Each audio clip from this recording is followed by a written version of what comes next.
Raghuvansh sir के अध्ययन क्रम को आगे बढ़ाते हैं और इंदुमती जिस प्रकार से सुषेण से आगे बढ़ गई तो आगे वो उसका परिचय सुनंदा कलिंगराज से करवाती है। तो कहती है कि अथ अंगद श्लिष्ट भुजम भुजिष्या हेमांगदम नाम कलिंगनाथम आसे दुषिम सादित शत्रुपक्षम बालाम अबालेन्दु मुखिम बभाषे। अब कलिंगराज का जब वो वर्णन करती है तो कहती है कलिंग उड़ीसा का जो प्रदेश है उसको कलिंग कहते थे। तो अत अंगद आश्लिष्ट भुजम भुजिष्या, अत भुजिष्या, भुजिष्या जो धासी भोग करने वाली, तो कहते हैं कि अत भुजिष्या कि अत इसके पश्चात उस सुनंदा के द्वारा अंगद आश्लिष्ट, अंगद आश्लिष्ट अंगद की बाजूबंद है, तो जिसके बल अच्छी प्रकार से ठीक प्रकार से बाजूबंद बंधा हुआ था, ऐसे भुजाओं वाले या जिसने भुजाओं में बाजूबंद बांध रखा था, और जो अपने साधित शत्रु पक्षम, जो अपने शत्रुओं का नाश करने में समर्थ है, ऐसा हेमांगदम नाम, हेमांगद नाम का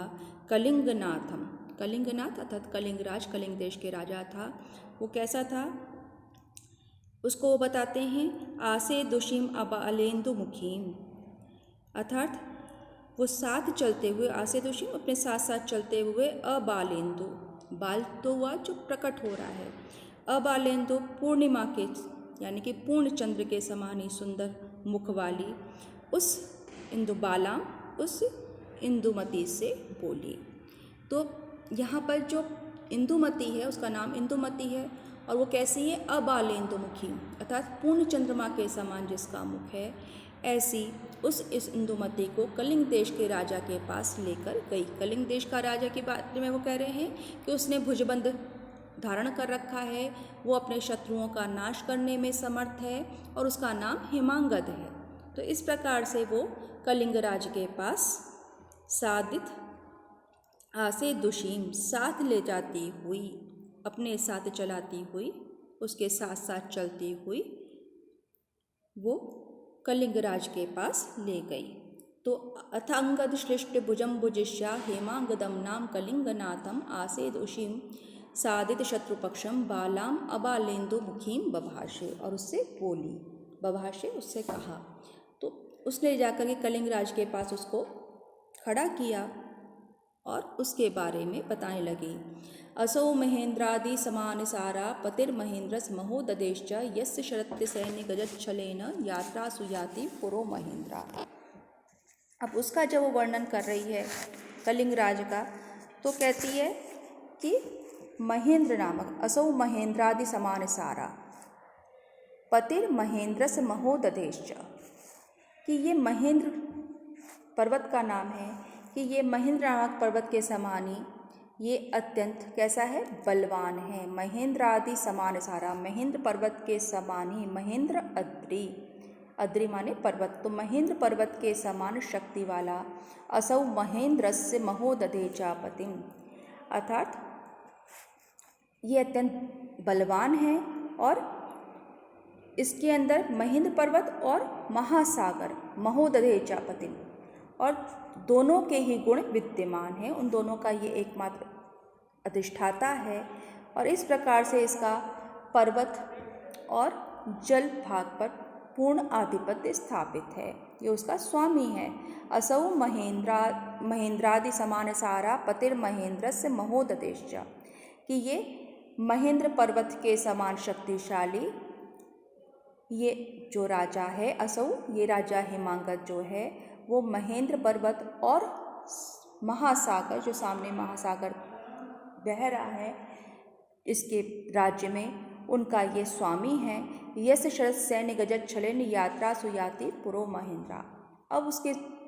पराक्रम को, उसके प्रभाव को बता रहे हैं कि और जब ये युद्ध की यात्रा पर निकलता है, युद्ध करने निकलता है, यात्रा सु, तो जब ये युद्ध के लिए निकलता है तो उस समय इसके सेना में जो गजराज या गजत छले ना, अर्थात जो हाथी चलते हैं, उनका इतना मज्जल प्रवाहित होता है, तो ऐसा लगता है मानो सामने बहुत सारे महेंद्र पर्वत ही जा रहे हैं। तो ऐसा जो इसकी सेना है, जो इसकी गज सेना है, वो भी अत्यंत उत्कट कोटि की है।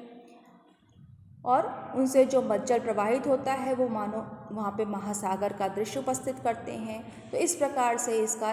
ये वास्तव में पर्वत और सागर दोनों पर इसका आधिपत्य है, और उसी प्रकार से इसका जो सेना है वो भी इसके इस गुण को प्रकट करती है कि किस प्रकार से इसके सेना में युद्ध में जो हाथियों की सेना आगे चलती है, जो हाथियों का दल आगे चलता है, जिसे हम हस्ती सेना कहते हैं, उसमें जो हाथी हैं उनके मज्जल के कारण वो ऐसा लगता है मानो महेंद्र पर्वत ही आगे चले जा रहे हों। तो इस प्रकार से उसकी सामर्थ्य का भी वर्णन कर रहे हैं, उसका किस प्रकार से प्रभाव है उसका यहाँ पे वर्णन कर रहे हैं। और उसकी और अधिक पराक्रम को बताते हुए कहते हैं, जाघात रेखे सुभुजो भुजाभ्याम बिभर्त यश्चाप वृताम पुरोगा रिपुश्रियाम सांजन वाष्पसेके बंदी कृतानाम इव पद्धति द्वे, कि सुभुजो सुंदर भुजाओं वाला, चापभृताम जिसने धनुष धारण कर रखा है, पुरोगाह्या जो आगे चलने वाला है, अग्रगण्य है, सब में धनुष को धारण करने वाला, समस्त जो यहाँ उपस्थित हैं, या इसको हम कहते हैं कि जो वीर पराक्रमियों में अग्रगण्य है, ऐसा ये हेमांगद बंदी कृतानाम रिपुश्रियाम बंदी बनाए गए शत्रुओं की लक्ष्मी के सांजन वाष्प से के अंजन युक्त, सांजन अंजन युक्त अर्थात कज्जल युक्त, वाष्प से के अश्रु धाराओं के द्वारा, पद्धति ऐसा लगता मानो मार्ग बना दिया गया हो, द्विवचन है, द्वे ज्याघात रेखे भुजाभ्याम विभर्ती, और उसने उन दो मार्गों को प्रत्यंचा के आघात से अंकित जो रेखा है, जो कृष्ण रेखा बन गई है, वो अपनी भुजाओं पे धारण करता है। यहाँ जो उनकी कल्पना शक्ति है उसके द्वारा शत्रु को उसने किस प्रकार से समाप्त कर दिया है। उनकी जो रानियां हैं वो निरंतर रुदन करती रहती हैं, उनके रुदन के कारण ऐसा लगता है मानो वहाँ पर आंसुओं की नदी से प्रवाहित हो गई है, और उसके कारण और उसको उन्होंने अपने हाथ पर धारण कर लिया है। तो ज्याघात रेखे सुभुजो भुजाभ्याम, कि सुंदर भुजाओं वाले, चापवृताम अर्थात धनुष धारण करने वाले, अग्रगण्य या श्रेष्ठ कोटि वाले, जिस हेमांगद ने अपनी भुजाओं पर, भुजाभ्याम अपनी भुजाओं पर ज्याघात रेखे प्रत्यंचा की, निरंतर वो प्रत्यंचा चढ़ी रहती है, तो उसके आघात से बनी रेखाओं को देखकर ऐसा प्रतीत होता है मानो उसके द्वारा बंदी बनाई गई शत्रुओं की जो राजलक्ष्मी हैं, जो उनकी पत्नियां हैं, रानियां हैं, उनके द्वारा निरंतर रुदन करने के कारण दो मार्ग वहाँ पर बना दिए गए हों। तो इस प्रकार से वो पगडंडियों के द्वारा उसकी वहाँ पर उन्होंने समानता करी है।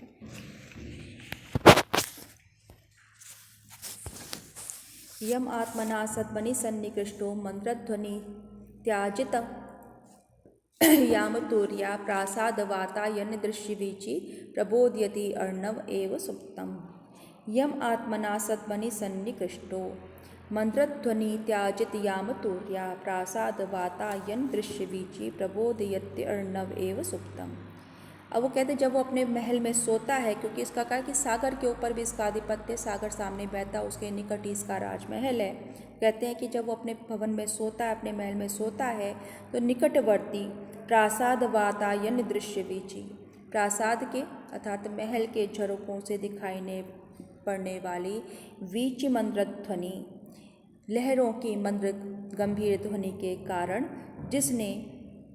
यामतुर्य त्याजित, जो घंटा बजता है, जो हर पहर का घंटा बजता है, उसको बंद करवा दिया है उसका बजना, और अर्णवः एव प्रबोधयति, सागर की जो गर्जना है वो ही इसको जगाती है। सामान्य तौर पे जो प्राचीन काल में समय की सूचना देने के लिए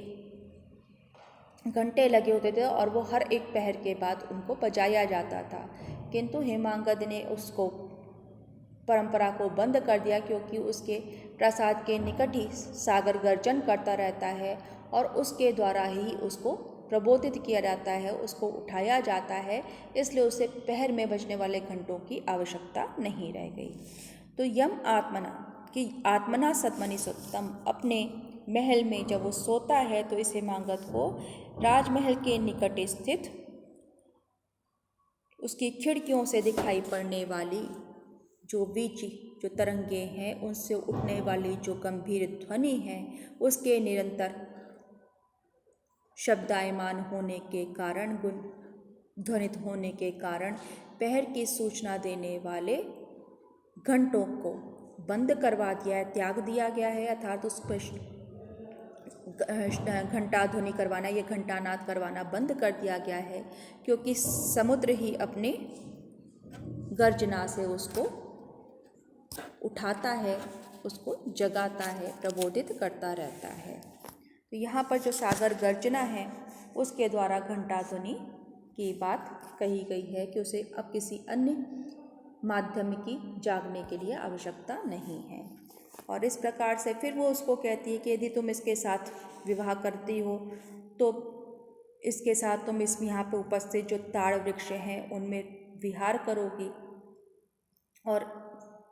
निकटवर्ती जो स्थान हैं, जो द्वीप हैं जहाँ पर लवंग इत्यादि उत्पन्न होती हैं, उनकी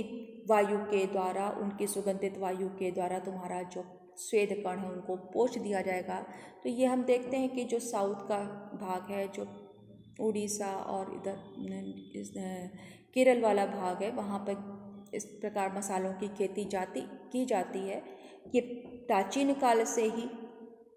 किया जा रहा है। तो हमें वहाँ पर कालिदास का वो कृषि संबंधी ज्ञान और किस प्रकार से वो प्रकृति के कितना निकट है कि उसमें कहाँ पर कौन सी वस्तु उत्पन्न हो रही, इस बात का उनको ज्ञान था, और उसी प्रकार के उपमानों को यहाँ पर या उसके साथ यहाँ पर दृश्यों को उपस्थित करते हैं। प्रलोभित अप्याकृति लोभनीया विदर्भ राजा वर्जा तदेवं तस्माद अपावर्तत दूरकृष्टा नित्यव लक्ष्मी प्रतिकूल दैवतात्। अब यहाँ पर वो उसकी भी सामर्थ्य का वर्णन कर रहे, उसके प्रभाव का वर्णन कर रहे सुनंदा। तो उसको कह रहे कि प्रलोभितापि आकृति लोभनीया विदर्भ राजा वर्जा तया एवं, तया सुनंदया, कि सुनंदा के द्वारा प्रलोभित किए जाने पर भी आकृति लोभनीया, जो सुंदर देह यष्टि वाली है, लोभनीय अंगों वाली है, विदर्भ राजा वर्जा, विदर्भ राज की जो छोटी बहन है, वो उसी प्रकार से तस्मात् नित्या दूरकृष्टा लक्ष्मी, उसके द्वारा प्रलोभित तो की जा रही है कि सुनंदा उसका इस प्रकार से वर्णन कर रही है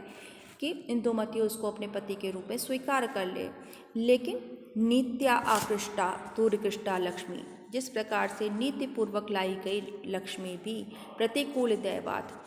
दैव के प्रतिकूल होने पर, भाग्य के विरुद्ध होने पर व्यक्ति का, पुरुष का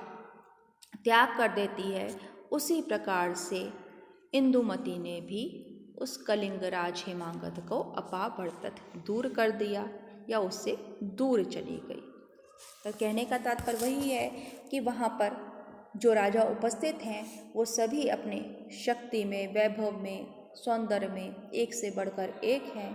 उनमें किसी प्रकार की कमी नहीं है, किंतु इंदुमती अभी किसी के पास भी या किसी के प्रति भी वो आकर्षित नहीं हुई है। वो उनको